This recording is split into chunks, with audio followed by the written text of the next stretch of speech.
Hey guys, welcome back. I hope you are having an amazing day. Let's get right into the stories. The first one is a pro-revenge story. My friend Alex is an accountant with his own firm. His biggest clients are small to medium-sized businesses. He had a client, let's call him Jake, who owned 5 different nightclubs in 3 different cities. Jake was always shady and slow on payments. I happened to be a regular at one of Jake's clubs, where I'd play poker on Tuesday nights. One evening in early 2023, I'm at Alex's place, having a few beers. He's complaining about a client who hasn't paid him. I ask who it is, but he's hesitant to say. It's clearly bothering him because it's a significant amount of money. Finally, he mentions Jake's name. "Wait, Jake isn't paying you?" I ask, surprised. Alex sighs. He claims business is way down. I don't know what to believe anymore. I frown. That's weird. I've been going to one of Jake's places, and every Tuesday it's packed. Alex perks up. Really? Yeah, I continue. He's doing this new cash discount thing. 20% off your tab if you pay cash. Is that so? Alex leans forward, suddenly interested. I tell him more about my experiences at Jake's club, and eventually, we move on to other topics. A few weeks later, Alex calls me up. Hey, you heading to Jake's club for poker tonight? He asks. Yeah, why? Mind if I join?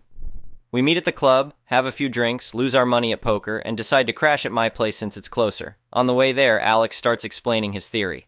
I think Jake's vastly underreporting his revenue, he says. The cash discount? It's because cash is easier to hide. I'm planning to do a deep dive into his finances. Alex outlines his plan to visit all 5 of Jake's establishments, gather pricing information, and compare alcohol purchases to reported revenue. He's going to analyze payroll, rent, bills, everything he has access to as Jake's accountant. A month later, Alex calls me again. You won't believe what I found, he says, his voice a mix of excitement and disbelief. What is it? I ask. Jake's using his credit card receipts plus a bit of cash to cover his business costs, rent, payroll, insurance, liquor, food, everything, but based on the amount of product he's selling, I suspect he's underreporting his total income by about 45%. Holy crap, I mutter. That's not all, Alex continues. I dug deeper into his books. He's been underreporting his sales by at least 30% for years. There's no way he's going through that much product and alcohol with the revenue numbers he's claiming. By this point, Jake owes Alex a substantial amount of money. Alex tells me the total owed could buy a brand new sports car. So what are you going to do, I ask. Alex's voice turns determined. I'm done trying to get repayment from Jake. I'm going to the IRS through their whistleblower program. I estimate Jake's underreported his revenue by millions over the years. The whistleblower fees from the IRS will far outweigh what Jake owes me. Over the next few months, Alex works with a lawyer to gather all the evidence of Jake's underreporting to the IRS. He files a whistleblower report and fires Jake as a client for non-payment.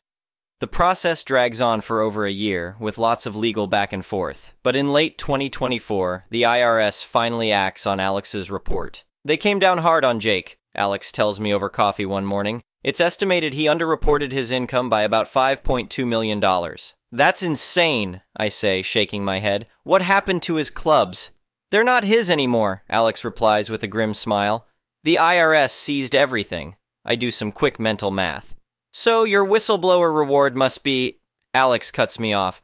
Let's just say I no longer have a mortgage, and it would have been much cheaper for Jake to just pay me what he owed.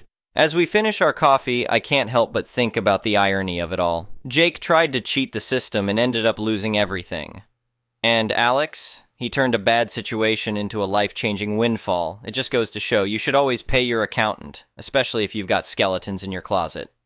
The next one is an entitled people's story. I never thought I'd be telling a story like this, but here goes. My name's Mike, and I'm what you'd call a regular guy in his 60s living a quiet life on my little piece of land just outside town. It's not much, but it's mine. 5 acres of mostly wooded area that's been in my family for generations. I've always been the kind of neighbor who keeps to himself, tends his own garden, and doesn't bother anyone. Little did I know that my peaceful existence was about to be turned upside down by a newcomer to our neck of the woods.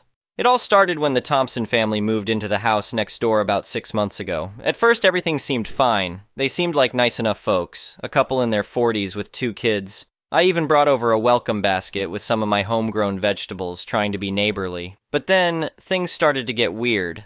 I'd noticed Mrs. Thompson, who I later learned was named Karen, I know, walking around on my property. At first, I thought maybe she was just exploring the area, getting to know the neighborhood, but it kept happening, and she'd venture further and further onto my land each time. One day I decided to politely mention it to her. I caught her near my shed and said, "Howdy, Mrs. Thompson. I noticed you've been walking around back here quite a bit. Just wanted to let you know this is actually my property." Well, you'd think I'd insulted her grandmother or something. Her face turned red and she puffed up like an angry hen. "Excuse me?" she squawked. "This is public land. I have every right to be here." I was taken aback. "Ma'am, I'm afraid you're mistaken. This land's been in my family for over 50 years. It's private property." She narrowed her eyes at me. "Listen here, old man. I've done my research. This area is zoned for public use. You can't keep me out." I tried to reason with her, explain that she must have misunderstood something, but she wasn't having any of it. She stormed off, muttering something about senile old fools under her breath. I hoped that would be the end of it, but boy, was I wrong.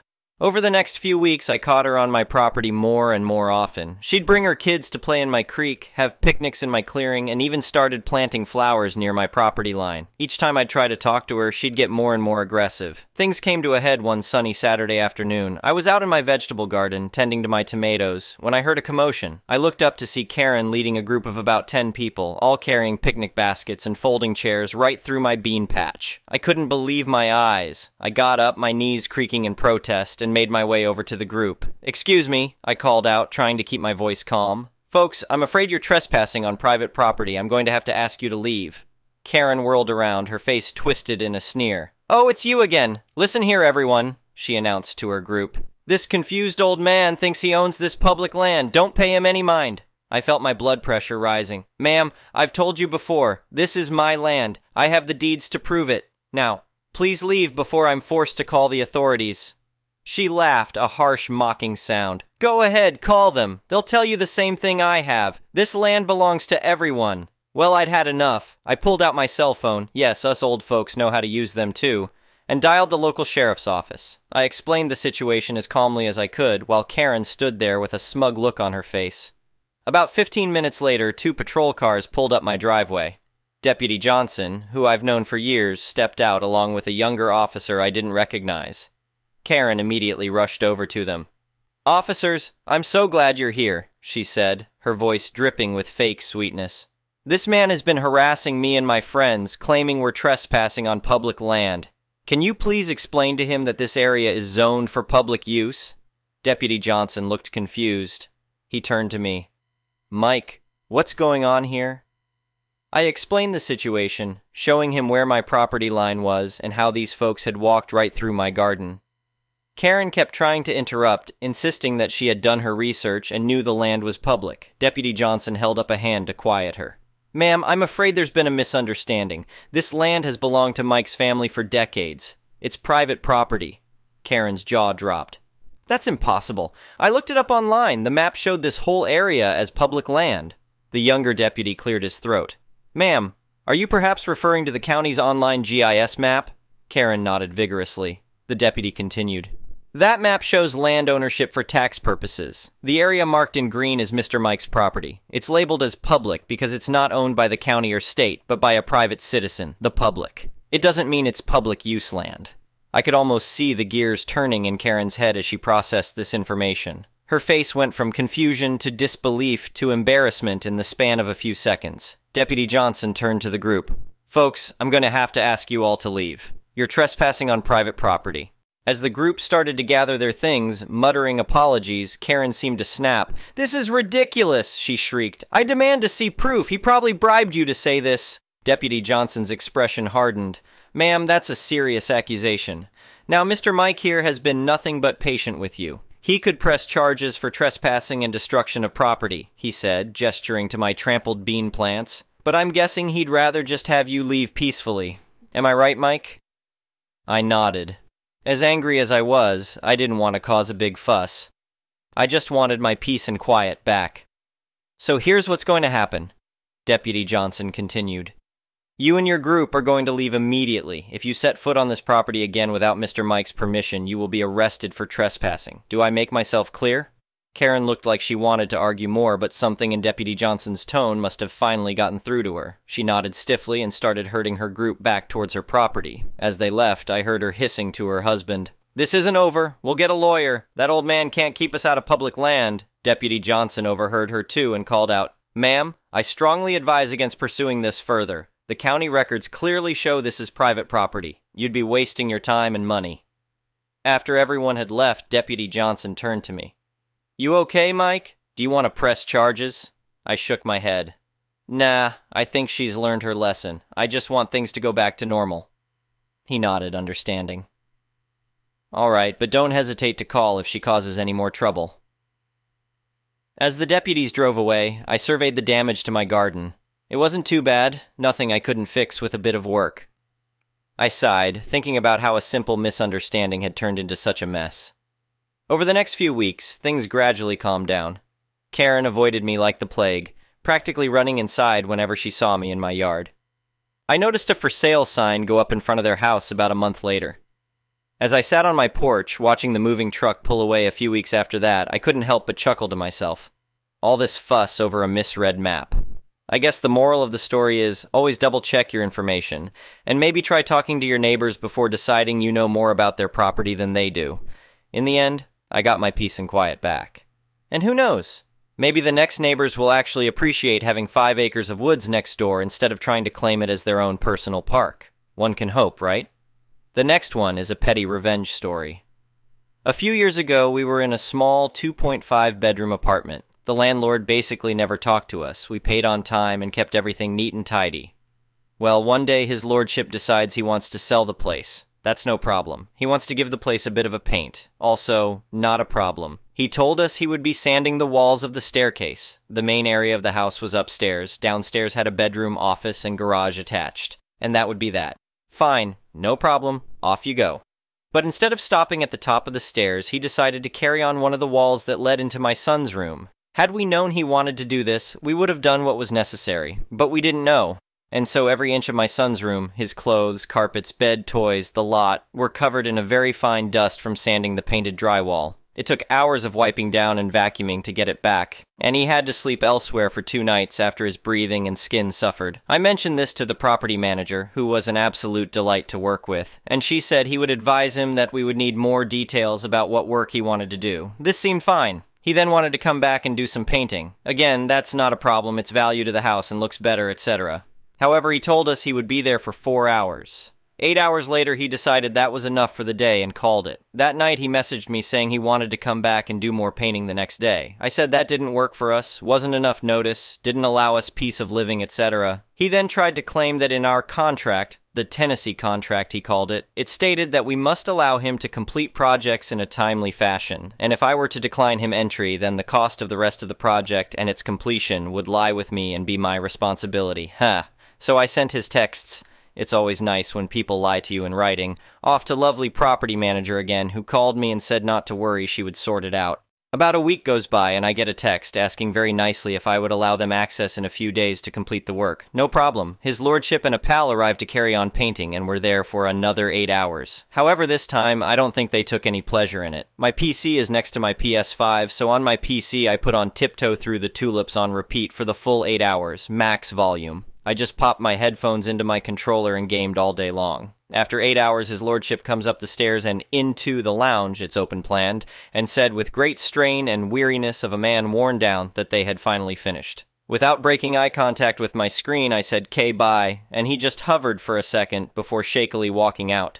As soon as I heard the front door close, I turned the music off. No doubt it was for you, big boy. Don't lie to people, especially those who can, read a contract. The next one is a malicious compliance story. Yesterday was a weird day, and I was a tiny bit shaken. I'm not sure I did my first malicious compliance or not. So tell me if it wasn't, there's my company and there's the other company, and both cooperate once in a while. In my company, I'm one of 2 people who have a monthly ticket for trams and buses. The rest travels by cars. The other company is in the old city zone, where only cars with an official permit can travel and park. So if my boss needs any person to go there, it is my coworker or I.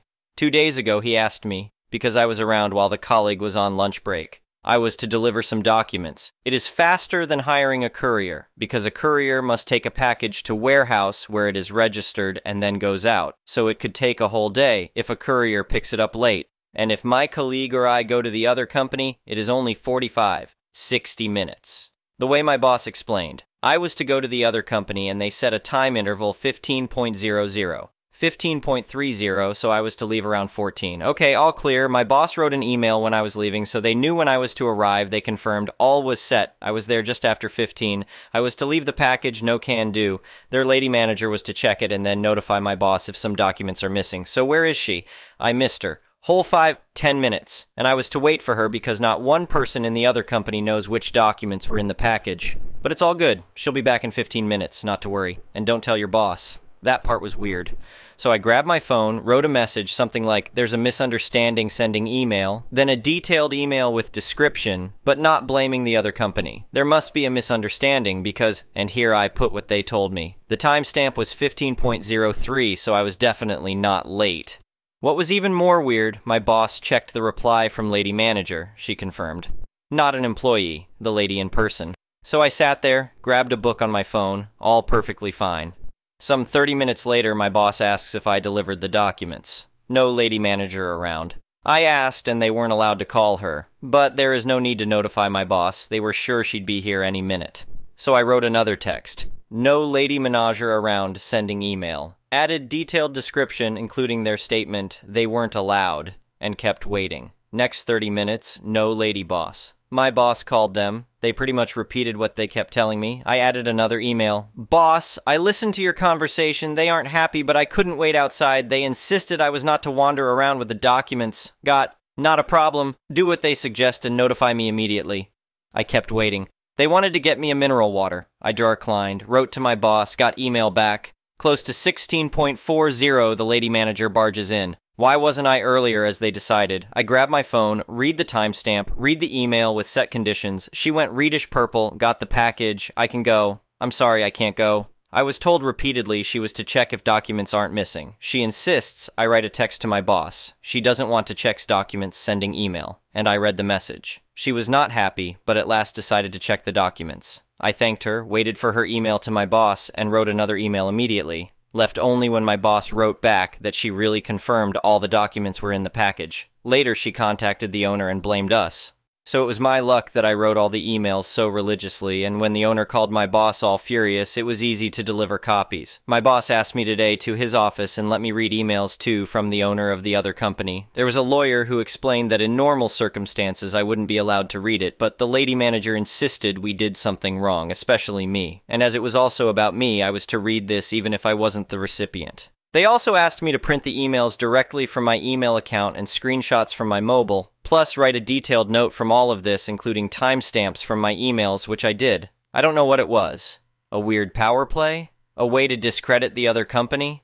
I don't even know if it was a malicious compliance or not, sorry. I don't think my boss or the lawyer will tell me more. Possibly if they try to sue, but why should they? The next one is an entitled people's story. I had a therapy session today and she suggested I post this story due to it occurring this time last year.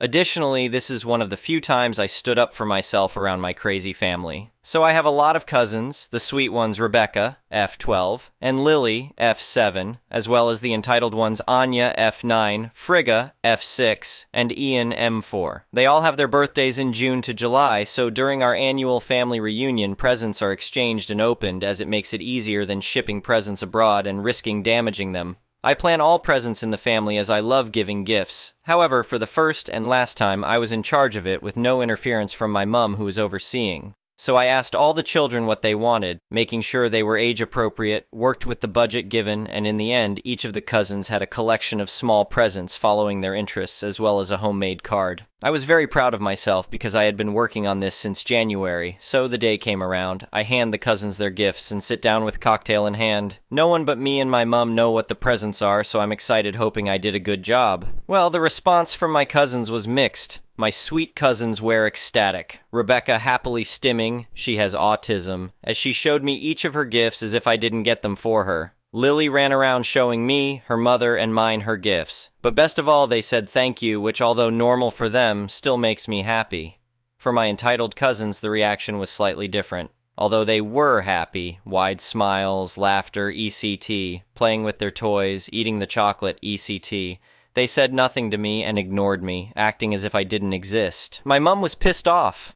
But before she said anything, my favorite aunt spoke up saying loudly, "Remember to say thank you," while staring at the entitled cousins. My sweet cousins run up to me and my mum giving us lots of hugs, kisses, and thank yous, but nothing from the entitled kids. My favorite aunt repeats herself. Remember to say thank you, her voice more tense. My entitled cousins look up before this conversation occurs, paraphrasing as this was a year ago. EC, entitled cousins, where I can't remember which one said what, so general as one of them said it, and I don't ducking know which one said what. OP, me FA, favorite aunt EU, entitled Uncle EC, why?